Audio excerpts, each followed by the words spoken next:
How to fix TikTok missing eye icon. This is what we are going to talk about today in this video. Make sure to subscribe to the channel. This really helps a lot. So without any further ado, let's move into the video. First of all, you have to open TikTok app on your mobile.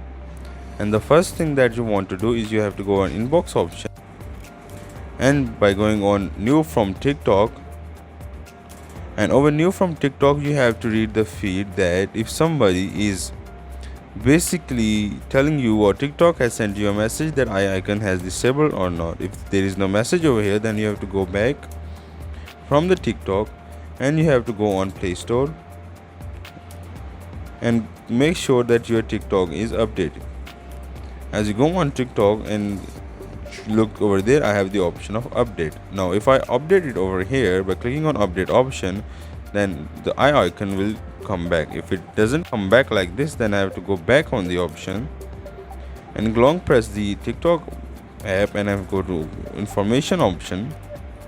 After that, I have to go on storage option, and over here I have to clear data. By this I will get my things back. This is all from the video. Make sure to subscribe to the channel. If you have any question, put it down in the comment section. Also don't forget to hit the like button. Thank you.